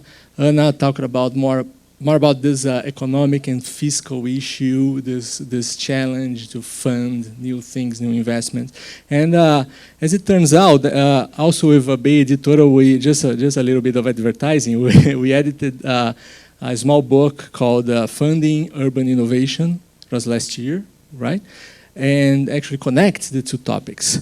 And so before we receive some questions, I'd like to ask you some questions related to that, which is a major theme that we cover in that book. In the book, we actually cover 3 major aspects. One is regulation and policy affecting cities and attracting or not investment. Second one is this opportunity for public-private collaboration, attracting more private investment. The third one is the types of funding sources that we can attract, right? Those 3 topics. And I'd like to start asking Professor Glaeser about how do you see the emergence of a private participation? Because we're talking about entrepreneurs, building new companies, etc. But how about entrepreneurs building infrastructure and bringing new ideas to modernize cities? Here in the city of São Paulo, we have a very large public-private partnership to modernize a part of downtown. Actually, the entrepreneur was here. The entrepreneur who proposed that. So we're not talking about simply, private participation to conduct some simple services such as cleaning, but actually private participation to help design the city and invest. What is your take on that, based on your experience? So it would be nice to take the, or does my, you have I think that. Mike Oh, yeah. still should work. It would be nice to be able to just make the claim that, well, if we just have the private sector involved, it's all going to be great. The truth of the matter is that the history of private-public partnerships is deeply nuanced. And in fact, there are lots of examples in which what happens with private-public partnerships is essentially either the private sector figures out how to completely subvert the state and expropriate it, or the private sector gets expropriated by the state. So in some sense, one of the great experts on this topic is Eduardo Engel of both Yale and the Universidad de Chile. And Eduardo has this great book on PPPs, which makes the point that Chilean PPP practice is relatively benign. I mean, most of them are relatively successful. The sub-Saharan African experience with them has been absolutely awful, just absolutely awful in terms of being, recipes for corruption and subversion. U.S. history is replete with this as well. I mean, New York tried to handle its clean water problem 200 years ago with a public-private partnership. Creating a water company that would, also be able to run a bank and so be subsidized by its banking activities. This company is still with us. Its name is J.P. Morgan Chase, which was the Chase Manhattan Bank, which was the bank of the Manhattan Water Company. A very successful banking entity, but not one that was very good at solving New York's water problems at all, because of course, what did it do? It did a lot of banking and didn't provide a lot of water. It was a poorly designed PPP. In addition, for example, the private delivery of waste in the private servicing of waste in the late 19th century was seen as being, completely ineffective because they would be private contractors who would get money from the state who would then kick back money to the city councilors and not clear any waste. This is not meaning to say that PPPs don't have a tremendous possibility, but they're not some unmitigated, easy win for everything. They need actually good management. And often the right way to think about it is in terms of how you deliver public services, you want to think about it there at least as being sort of 4 different models, one of which is public, completely part of the government, right? Completely subservient to the elected official. Secondly, public but independent. So this was a big favorite in the 19th century. The Erie Canal Commission, the Port Authority of New York and New Jersey. The big advantage of these is that they were thought to be independent of politics. And when they are good, they are very, very good, okay? Because you get someone like a Robert Moses, whose whole career is built on this and who can, occasionally run roughshod over local rights, but by and large being very focused on delivering high quality. But when they're bad, you get a parastatal in a developing world thing that becomes completely inactive. And then there's fully private, meaning not subsidized. And when you could actually make that work, that tends to be pretty great because there's not much of a downside. But if that doesn't work, then you're in this world of controlled PPPs. And there, it's a possibility, but it doesn't eliminate the need for good government oversight. Thank you so much. So, also in this book, economist José Roberto Afonso argued that, perhaps paradoxically, over the years here in Brazil, municipalities received a larger share of the revenues, of fiscal revenues, and yet they are suffering with fiscal problems, and they are having a hard time funding or finding new capital for investment. What is your take on this, and what is the solution? It has to do with our federation system, or do we need to better manage our local finances?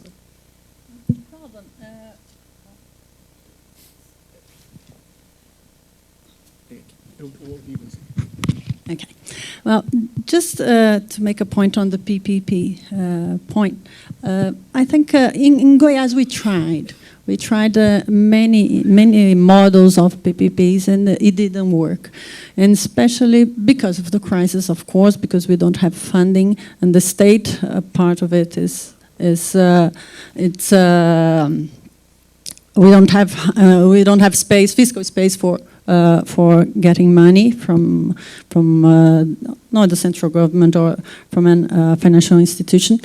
But more than this, I think in Brazil we have still a lot to do in terms of the framework to be able to have the PPPs really working in Brazil. But going to your point, Sérgio, the municipalities or the cities, they are suffering something that it's even stronger and more complex than the states. Since the '88 constitutions, we had decentralization in terms of revenues, but also in terms of responsibilities.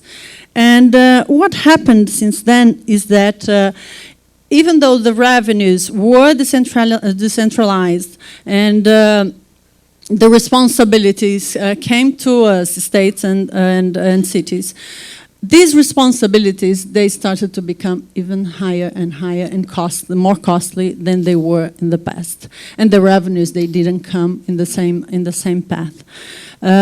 So nowadays, not only the states, but even more, the cities, they suffer from a lot of costs of responsibilities with security, with health and education, and they don't have the revenues accordingly related to that or in the same proportion. The costs, they went up much higher and in a much more in a rate that was much more higher than the revenues.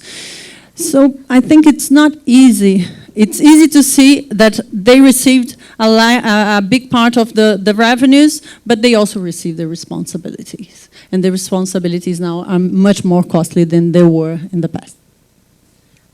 Thank you. We have two questions here.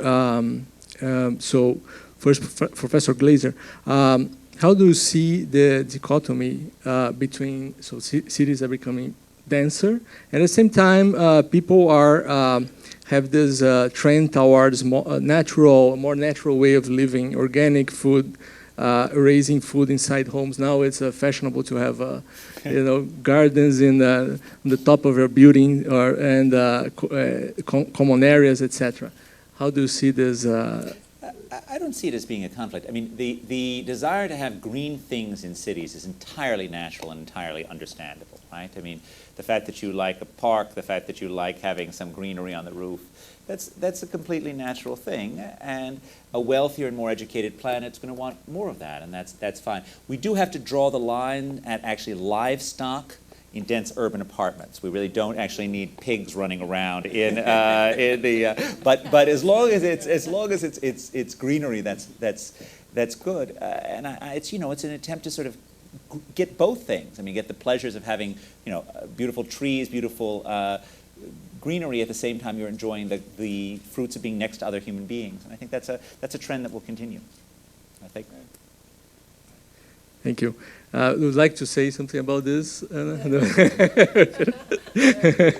So I guess for you too, actually there is this conflict between cities and municipalities. They tend to concentrate wealth, but on the other hand, in other parts of the country, then you have poorer areas. I do touch it on this topic, but I guess the question is more about is there a role for the government to kind of reduce this type of inequality and avoid concentration, or this should be pursued or not? I mean, avoid concentration in certain cities, all the economic activities, because it will end up attracting all skilled labor, while other regions will not become as developed. How do you see this kind of conflict? I have one mantra on this that I've believed in for the last 20 years, which is we should help poor people, not poor places.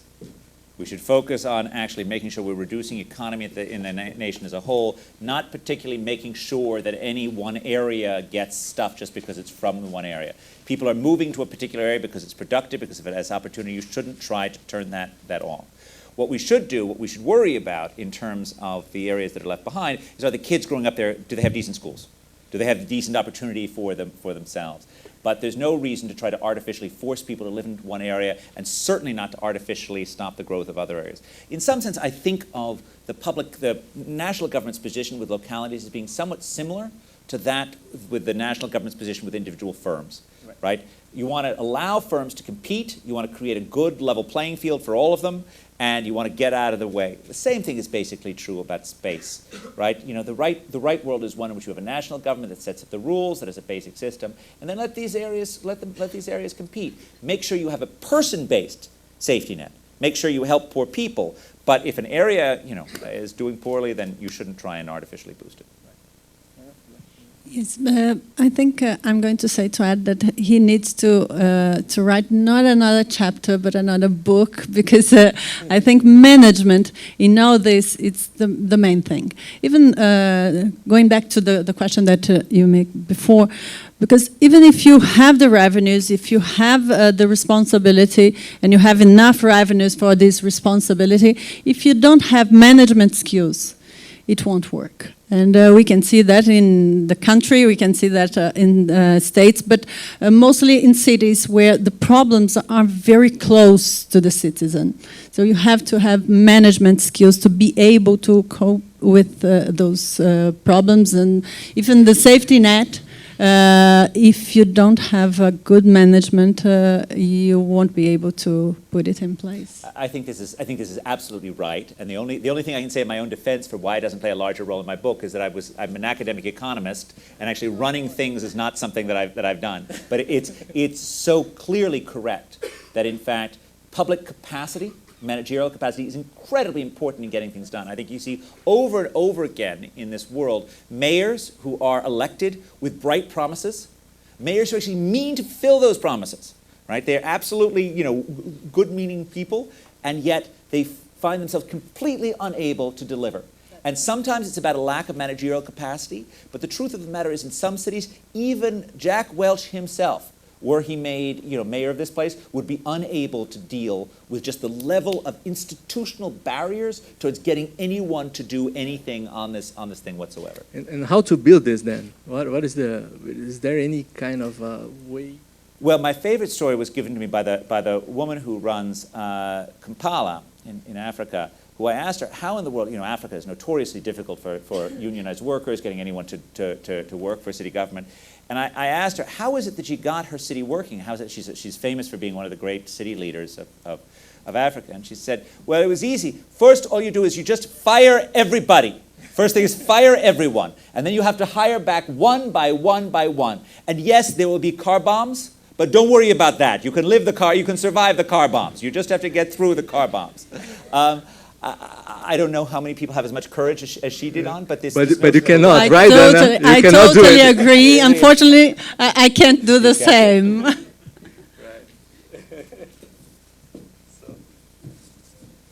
Other questions here? Actually, I had a question about regulation. So when you talk about the institutional environment more generally, how do you see this regulatory environment in Brazil for investment in cities or in general? I mean, I think there's a bit. And Professor Glaeser, I think even more specifically, what kind of construction regulations do you think are good or bad? Do zoning laws,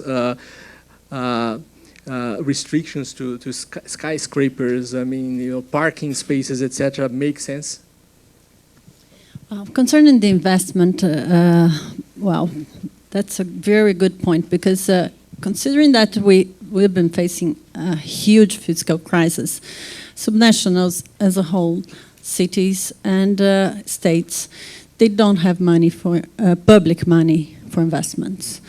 Governments, they are not able to invest, and they won't be able to invest for the next maybe couple of 3 or 5 years, at least for the couple of years. So investment in cities and countries, they have to come from the private sector. Of course, we will have loans, but in levels that are very different from the ones that we had in the past. But I would say that the PPPs or every other kind of association between public and private sector, which much more balance on the private sector than the public sector, are the only way to have investments in cities and in states. In Brazil specifically, if you take out São Paulo, which is a huge city, Rio de Janeiro, but the majority of the cities, they depend on the state to be able to invest. The investments come, they happen only with the resources that come from the states through associations and partnerships. So when I see the situation of the fiscal situation of the states, it's really difficult to see how we are going to invest during the next 2 or 3 years before we have this fiscal situation settled, and in a country that is growing and revenues that are growing, and the treasuries, the local treasuries with money to invest. Yeah, thank you, Anna. Question for Professor Glaeser. It's about actually São Paulo is very big, as you know, right? I mean, the question is whether there's an optimal size of a city. Something is there such a thing? So I've always believed no. I think, in fact, there's a diversity of city needs, right? The diversity of different firms need cities of different sizes. Different people have toleration of cities of different sizes. There's not one right city size for everything. What is true is that both the upsides and the downsides of cities tend to get larger as city sizes increase. So Sao Paulo getting larger means, in some sense, more and more economic benefits, but it also means the congestion is even worse, right? And it means that there are other problems which also go up. So you have both the benefits and the costs going up over time, going up with city size. I think the right answer is that with good government, you reduce the costs of urban density.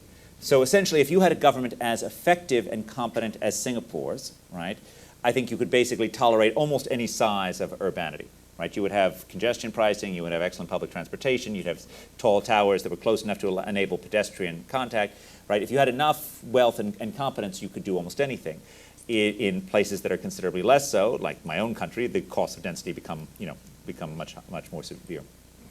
Thank you. So Anna, actually you talked about this already, which is how to increase the efficiency of the state and actually fund new activities where new taxes are, the population in general is fed up with new taxes.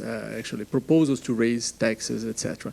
On the other hand, I mean, you can also have some opportunities at the city level to perhaps tax some things, including traffic or other aspects.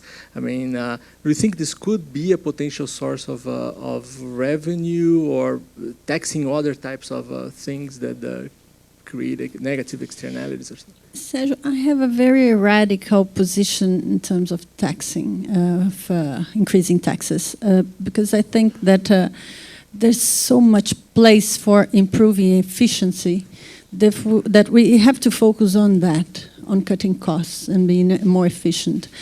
Every time that we raise taxes, it means that we have more room to raise costs as well. So I'm very radical, and from my experience, we have room for cutting in the central government level, in the state level, in cities level, in municipalities level.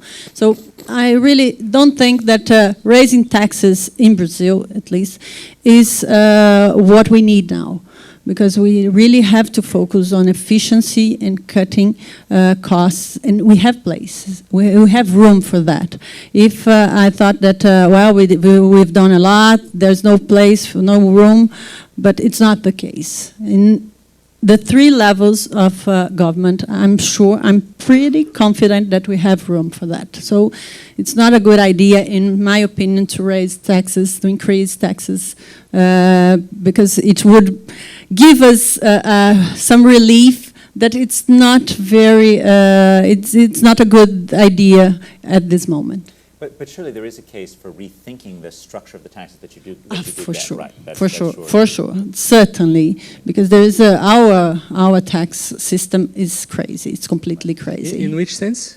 Well, just for example, in the U.S., it's not that I think we necessarily spend too much on transportation or too little on transportation, right? But the fact that we pay for it with general tax revenues raised from income taxes as opposed to with user fees or with property tax revenues is a big mistake, right? To the extent to which you have infrastructure, let me just give you a really clear example of something that it's infrastructure that serves rich people, much richer people than the US average. Airports. Okay? There's absolutely no reason why airports in the US should be funded by general tax revenues. They should be funded by user fees on people who fly in and out of those airports. It's an issue not just, obviously, of social justice, it's also an issue of you want airports to be thinking about delivering services that attract customers. You want them to be actually responding to incentives in a sensible way, not sitting there lobbying Washington asking for, oh, where's my handout under this program, where's my handout under that program, right? So moving to a funding mechanism that's more user-based funded rather than general tax revenues makes sense. I think I'll give another example, which is even more obvious, is that Chinese local governments are funded largely, to a significant degree, by a combination of transfers from the central government and by land sales. Land sales, meaning you take land from some pot that somebody else is occupying, then you sell it and you get money from it. This is a very strange way to fund local government relative to just using an annual property tax. Right? So they also have a property tax that's based on the transaction level, which is also a very odd thing relative to just having an annual property tax. Even better than an annual property tax, because that deters construction of real estate, is to just have an annual land tax, as Henry George argued 150 years ago, that you just have a tax that is based on an assessment of the value of the land, and that's how the local government raises their revenue. So I think switching from sort of counterproductive taxes to productive taxes, I think there's plenty of range to do that in both the US and Brazil. Yeah. Great, thank you. Affordable housing. I mean, it's now many people are talking about this.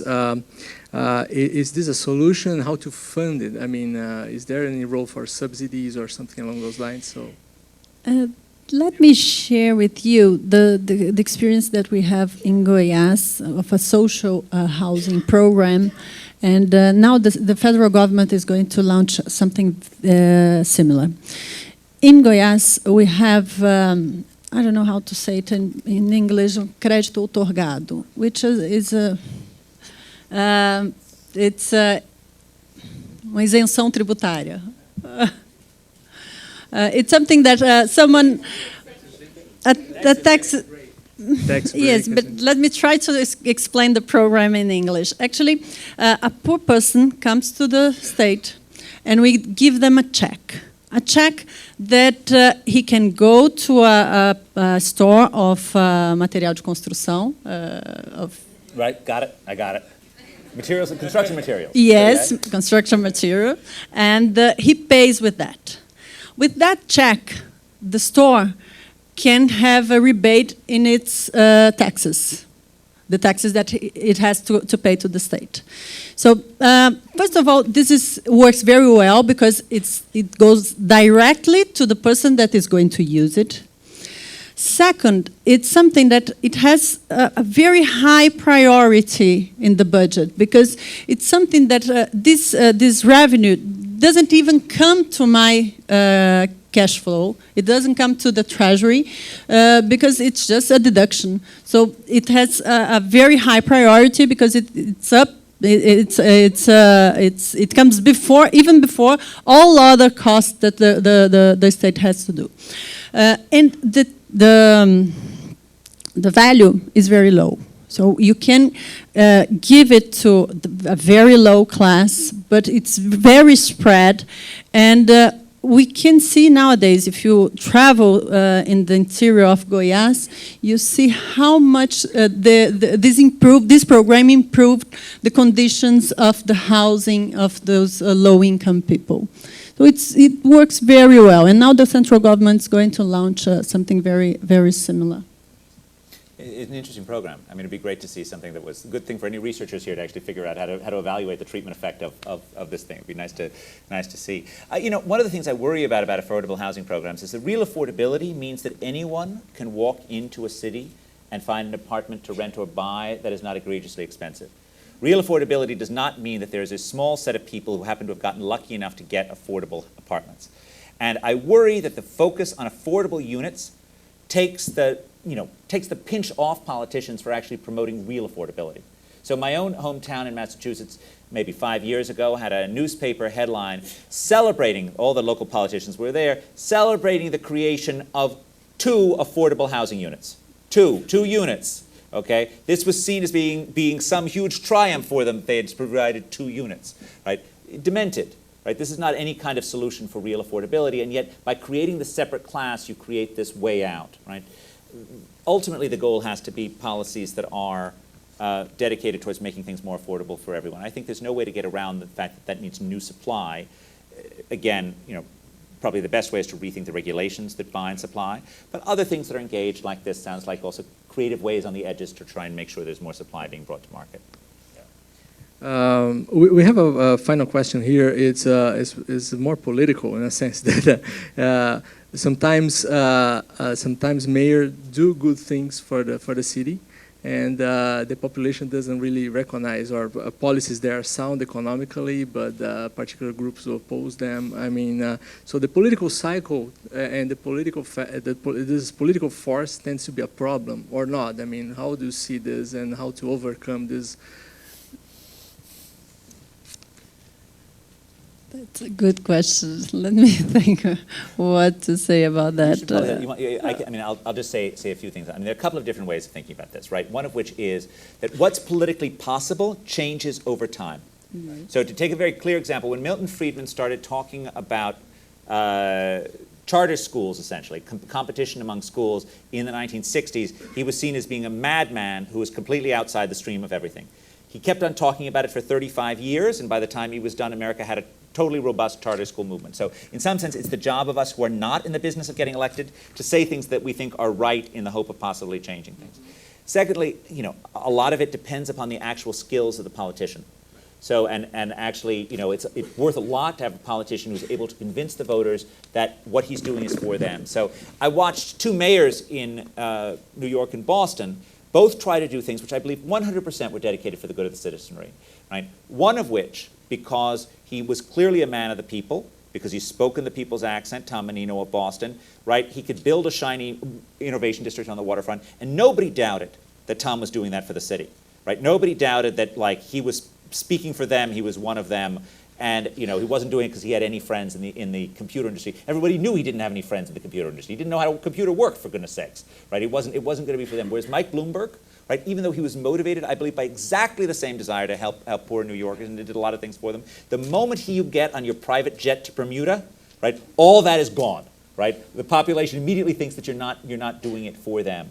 So the communication style, the credibility of the politician is hugely important in this, and it's not clear that we as economists can actually help them on this, but it's really important. And then the other thing, I guess, when giving advice is just to recognize the political realities. And I tried to make a point on this, which earlier about congestion pricing, which is I, as an economist, will argue for congestion pricing always and everywhere, just as a matter of principle. In reality, that has no chance of happening, right? So what you do need to be focused on, this is part of what the behavioral economics world makes possible, is thinking about what things can work. So this thing that economists talk about in terms of the endowment effect, that people are really uncomfortable having stuff taken away from them, this goes for free driving on particular lanes. They hate having to pay a charge for something that was a lane free yesterday. Now if it's charged, it doesn't work. Right? So you've got to give up on that. But we do see that when you have new highways, people, they never saw that highway before. They're not used to it being free. You put a charge on it now, you can get away with it. There isn't going to be bloodshed in the street over that. So, pushing towards solutions that are both better economically and politically palatable is the other part of our job. But oh, actually, I agree with you, and I would just add that I think the political cycle it can be a problem. I'm living that we have elections for cities, for municipalities now at the end of the year, and I can tell you that I've been having a hard time since the beginning of this month because many things have to happen during June until the end of June because of the elections, and you see that the populism is still there. So people, the mayors, they want to be reelected and they want to make things that will permit them to make them being reelected, and they're not thinking so much about what is the best thing to do, but sometimes I think, well, I'll have 4 more years to do what is good to do, but I have to be reelected. So I think the political cycle can be a problem, but more and more people are more aware of what they want. And I think in the city is quite different from the state, because what we do, it's much more far away from the citizen. And I hear from the mayors that come to Goiânia, to my place, and they say, well, everybody knows me, secretária, so I have to do the right thing, because they go to my house. And they go there and say, well, you're not doing the right thing. So I think in the city, of course, not in big cities as São Paulo, but in small cities, you have the citizen much more close, and they want the good thing to be done. And that makes a difference, despite the political cycle. You know, I just want to add one final, because I agree with this so strongly, that when you see city governments that work, and there are plenty of them that really do. I mean, there are a lot of mayors who are in city governments that are really exciting. Not always, but some of them do. But there are typically about 3 major things that come together. The first of which is that they have been trusted with enough capacity. And I think one thing I want to highlight on that is this sense, which you never go wrong underestimating, just the mayor doesn't have any time left. Right? This is why I was against the Olympics for Boston. Was if Boston had gotten the Olympics, it would mean that for the next 10 years, the mayor would have no time for anything other than the Olympics. There would not be a school that improved. There would not be a traffic pattern that would be fixed, because it would be entirely focused on the Olympics for the next 10 years, because there just isn't capacity. But when you do have cities that work, the citizens have actually trusted them to have enough time, to have enough people who work for them, right? And we often see in dysfunctional cities, for example, you know, think about Rome, where it's not just how many people you have working for you, it's how many people actually do what you want them to do, right? So a year ago, Ignacio Marino, 90% of his traffic cops did not show up on New Year's Eve, right? They called in sick, and there was nothing he could do to them.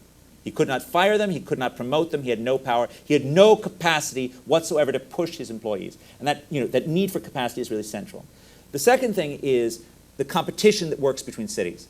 In some sense, the difference between cities in the 1960s and cities in the 1990s was a clear realization that they don't own anything, that they actually need to be nimble, that they need to be better, that they need to compete for both people and businesses. And that role of cities, that thing, is really crucial. And I think that is one of the good things that comes out of a more globalized world, is even if Sao Paulo reigns supreme over Brazil, it does not reign supreme on a global market. Right? And it's still fighting for talent on a global market. And your talented young people may very well think that London looks awfully good relative to a Sao Paulo traffic jam, and that's something very much to think about going forward. But the third thing I just want to emphasize is limited responsibility. When cities work well, it's because the mayor has not been entrusted to fight every social, ill. Right? When cities work well, they have to deal with very specific range of things and can be judged on those things. The more that you end up spending time over, well, why aren't you fixing world peace? Why aren't you fixing everything that's going on? The harder it is to actually get focused on delivering actually social services. And I'll just end by telling one anecdote about 2 mayors, 2 very famous American mayors, John Lindsay, who was a liberal Republican and a great orator and a symbol in the 60s, big enemy of the Vietnam War, and Richard J. Daley, the father of the last Richard Daley, who was a famous sort of, in the dirt, in the muck urban politician. And they're at some big event, and Mayor Lindsay is giving a passionate speech against the Vietnam War, passionate speech against it. And he sits down amid tumultuous applause, and Daley leans over to him and says, you know your job is to take out the trash, don't you? Right? And that's exactly the point, right? That taking out the trash is sort of central, and it's good, and it's honorable, and there's no Republican or Democratic way to do it. And when you have city services defined well, you actually have a hope to having city governments that deliver on the hopes of their citizens. That's great. Thank you so much. Thank you so much, Ed Glaeser, Ana Carla Costa, and you all. Thanks, Bay Arco Futuro, for this event. It's an honor for Insper to have you here. Such a high quality event.